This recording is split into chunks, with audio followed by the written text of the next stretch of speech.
देखो यश, ये जो इजराइल पैलेस्टीन वाला जो तुम क्वेश्चन पूछ रहे हो, पहले ये इतना इजी नहीं है, कॉम्प्लेक्स है। खैर तुम्हारी एज के लिए तो सामान्य बात यही है ना कि इजराइल और पैलेस्टाइन कहाँ है और दोनों में क्या डिस्प्यूट है और ये हमास कौन है जो अटैक कर रहा है। पर अपने फ्रेंड से या गूगल पे जाके जरा कोशिश करना कि गूगल पे जाके एक बार ये देखो कि कभी भी कोई इवेंट होता है तो उसमें पहले तो दो लोग हैं, बायलैटरल कहते हैं। बायलैटरल मतलब इजराइल और हमास का रिलेशन क्या है, और 2008 में एक गाजा इलाका है जिस पर हमास का कंट्रोल हुआ, उसके बाद क्यों उनके बीच में डिस्प्यूट है। एक एंगल तो ये सर्च करना। दूसरा एंगल ये सर्च करना कि जो पूरा वेस्ट एशिया का इस्लामिक एरिया है, इसमें एक पावर सेंटर है सऊदी अरब, एक पावर सेंटर है टर्की, एक पावर सेंटर है ईरान और सीरिया। इनके बीच का रिलेशन क्या है?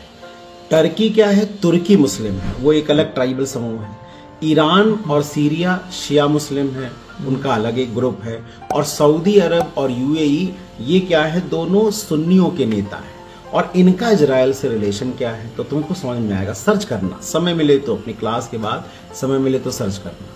और तीसरा ये देखना, एक वॉर का फ्रंट रशिया यूक्रेन में खुला हुआ है, उसी के बगल में मैप में खोजना एक आर्मेनिया अजरबैजान एक जगह है, वहां भी एक फ्रंट खुला हुआ है। और एक फ्रंट ये खुल गया इजराइल पैलेस्टीन का, इनका आपस में तो कोई रिलेशन नहीं है। जरा सोचना एक बार, हो सकता है आपस में, तुम्हें सर्च करोगे गूगल पे पढ़ोगे तो देखोगे हो सकता है आपस में लिंक हो।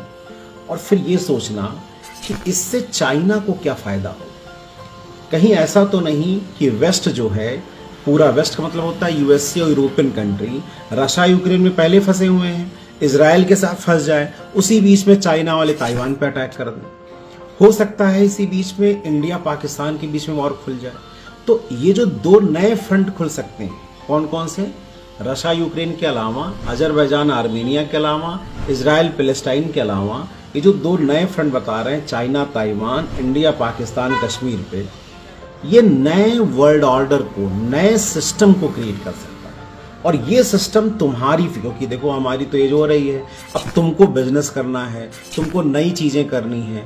तो अगर वर्ल्ड चेंज होगा तो इकोनॉमिक्स चेंज हो जाएगी, सोसाइटी चेंज हो जाएगी, ज्योग्राफी चेंज हो जाएगी, नए नेशन स्टेट बनेंगे। तो सेकेंड वर्ल्ड वॉर 1945 में खत्म हुआ था तो पूरा वर्ल्ड नया बना था। 100 साल बाद कहीं हम उसी तरफ तो नहीं जा रहे हैं कि फिर से नई ज्योग्राफी बनेगी, नया वर्ल्ड बनेगा। तो एक बार बात करना, ठीक है, अपने दोस्तों से डिस्कस करना। हम तो तुम्हें एक एंगल दे रहे हैं सोचने का, ठीक है, और खुद सोचो, खुद समझो। हर चीज जरूरी नहीं हम बताएं, तुम्हारा माइंड उस डायरेक्शन में जाना चाहिए, ठीक है।